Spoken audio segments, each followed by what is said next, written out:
할렐루야, 길의 말씀에 오신 여러분 사랑하고 축복합니다. 오늘 말씀은 로마서 14장 13에서 23절입니다. 그러므로 이제부터는 서로 남을 심판하지 마십시오. 형제 자매 앞에 장애물이나 걸림돌을 놓지 않겠다고 결심하십시오. 내가 주 예수 안에서 알고 또 확신하는 것은 이것입니다. 무엇이든지 그 자체로 부정한 것은 없고 다만 부정하다고 여기는 그 사람에게는 부정한 것입니다. 아멘.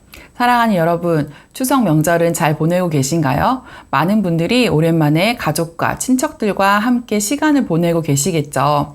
명절은 기쁨과 감사가 있는 시간인 동시에 긴장과 갈등이 생기기 쉬운 시간입니다. 누구나 가족이나 친척과의 자리에서 작은 오해나 불편함을 경험할 수 있습니다. 교회 안에서도 그렇죠. 하나님을 믿는 사람들의 모임이라 하더라도 각자의 삶의 경험과 생각이 다르기에 갈등은 자연스러운 일입니다. 오늘 본문도 그런 갈등 상황을 배경으로 하고 있습니다. 당시 교회에는 유대인 출신 성도들과 이방인 출신 성도들이 함께 모였습니다. 문제는 신앙의 전통과 생활 습관이 달랐다는 것입니다. 어떤 사람은 율법에 따라 여전히 음식 규정을 중요하게 생각했고 또 어떤 사람은 그리스도 안에서 자유롭게 모든 것을 먹고 마셨습니다. 이런 차이가 교회 안에서 서로를 판단하고 멸시하는 갈등으로 이어졌습니다. 바울은 그 상황에서 중요한 선언을 합니다. 바로 17절 말씀입니다. 하나님의 나라는 먹는 것과 마시는 것이 아니요 오직 성령 안에서 의와 평강과 희락이라. 바울이 말하는 하나님의 나라는 단순히 종말에 도래할 미래의 왕국만이 아닙니다. 예수님을 통해 이미 시작된 나라이고 성령 안에서 지금 여기서도 경험할 수 있는 나라입니다. 그래서 하나님의 나라는 우리가 무엇을 먹느냐, 어떤 날을 지키느냐와 같은 외적인 형식으로 드러나는 것이 아니라 성령 안에서 경험하는 의와 평강과 희락으로 나타납니다. 그리고 이 세 가지는 단순한 덕목이 아니라 하나님 나라 백성이 살아가는 삶의 실제적 모습입니다. 하나님 나라가 임했다는 것은 곧 우리의 관계와 일상 속에서 의와 평강과 희락이 드러난다는 뜻입니다. 먼저 의는 단순히 도덕적으로 착하게 사는 것을 의미하지 않습니다. 하나님께서 보시기에 옳은 상태, 곧 하나님과 올바른 관계를 맺고 살아가는 것을 뜻합니다. 그런데 중요한 것은 그 의가 단순히 하나님과의 관계에만 머무는 것이 아니라 사람과의 관계에서도 드러나야 한다는 것입니다. 교회 안에서 종종 사소한 문제로 갈등이 생길 때가 있습니다. 예를 들어 청소를 누가 맡을지, 찬양팀 순서를 어떻게 정할지 같은 문제로도 마음이 상할 때가 있습니다. 이럴 때 우리는 내 기준에 옳음을 주장하기 쉽습니다. 그런데 바울은 14절에서 이야기합니다. 무엇이든지 그 자체로 부정한 것은 없고 다만 부정하다고 여기는 그 사람에게는 부정한 것입니다. 이 말을 우리에게 적용해 보면 내가 옳다고 생각하는 것이 반드시 옳은 것은 아니라는 말입니다. 하나님 나라 백성은 내가 옳다고 주장하기보다 나의 기준을 내려놓고 하나님의 말씀에 비추어 옳은 길을 선택합니다. 두 번째는 평강입니다.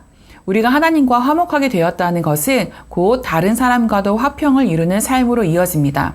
그런데 현실은 어떤가요? 우리의 일상은 끊임없는 갈등으로 가득합니다. 왜일까요? 다른 사람을 배려하지 않기 때문입니다. 당시 초대교회에서 갈등이 일어났던 이유가 이것 때문이었죠. 오늘날도 마찬가지입니다. 믿음이 연약한 사람을 배려하지 못하고 내 자유와 생각을 고집하기 때문에 갈등이 생깁니다. 명절에도 마찬가지죠. 명절에 절대 하면 안 되는 말들이 있죠. 어느 회사에 취직했니? 결혼은 언제 하니? 다 상대방을 배려하지 않는 말들입니다. 자신의 생각을 내려놓고 상대방을 존중하며 화평을 선택할 때 하나님 나라의 평강이 나타납니다. 그래서 바울도 19절에서 이렇게 말합니다. 그러므로 우리가 화평의 일과 서로 덕을 세우는 일에 힘쓰나니 바로 이것이 하나님 나라 백성의 삶의 모습입니다. 마지막으로 희락, 기쁨입니다. 하나님 나라의 기쁨은 환경에 흔들리지 않는 기쁨입니다. 이 기쁨은 하나님과의 관계에서뿐만 아니라 사람과의 관계 속에서도 드러나야 합니다. 직장에서 상사나 동료와의 오해 때문에 마음이 무너질 때가 있습니다. 하지만 그 순간에도 성령이 주시는 기쁨은 나의 상황이 아니라 하나님의 은혜에서 나오기 때문에 사라지지 않습니다. 하나님께서 나를 붙드시고 사용하신다는 믿음 때문에 불평 대신 감사로, 원망 대신 기쁨으로 반응할 수 있습니다. 또한 하나님 나라의 기쁨은 내가 원하는 일이 다 이루어졌기 때문에 누리는 기쁨이 아니라 말씀에 순종하며 다른 사람을 세울 때 누리는 기쁨입니다. 하나님의 의를 선택하고 화평을 힘쓸 때 누리는 기쁨이죠. 가끔은 내가 손해를 봐야 하고 나의 자유를 내려놔야 할 때도 있지만 말씀에 따라 다른 이들을 세워줄 때 오는 기쁨, 그것이 바로 하나님 나라의 기쁨입니다. 바울은 18절에서 말합니다. 이로써 그리스도를 섬기는 자는 하나님을 기쁘시게 하며 사람에게도 칭찬을 받느니라. 우리가 신앙생활을 하며 종종 오해하는 것 중 하나가 이것입니다. 다른 사람과의 관계가 뭐가 중요해? 하나님과의 관계만 좋으면 되지. 이 말이 완전히 틀렸다고는 할 수 없지만 다른 사람과의 관계가 좋지 않은 사람은 하나님과의 관계도 좋을 수 없습니다. 오늘 말씀이 그렇게 말하고 있죠. 그리스도를 섬기는 자, 하나님 나라의 백성은 하나님을 기쁘시게 할 뿐 아니라 사람에게도 칭찬과 인정을 받습니다. 사랑하는 여러분, 여러분의 삶 속에는 하나님의 나라가 어떻게 드러나고 있나요? 교회 안에서 문제가 생겼을 때 내 고집을 내려놓고 말씀을 따라 의를 선택하고 있나요? 가정에서 명절 음식 준비나 가족 간의 대화 속에 갈등이 생길 때 내 생각과 권리를 주장하기보다 화평을 세우고 있나요? 친척들과의 자리에서 불편한 말이 오가거나 오해가 생길 수 있지만 그 순간 성령이 주시는 기쁨으로 반응하고 있나요? 우리가 성령 안에서 의와 평강과 희락을 누릴 때 바로 그 자리가 하나님 나라입니다. 하나님 나라는 먼 훗날에만 임하는 나라가 아니라 오늘 우리의 관계 속에서 경험되는 현실입니다. 그리고 우리가 잊지 말아야 할 마지막은 의도, 평강도, 희락도 모두 성령 안에서 주어지는 선물이라는 사실입니다. 성령이 우리 안에서 역사하시지 않는다면 우리는 끝내 자기 고집과 불평 속에 머물 수밖에 없습니다.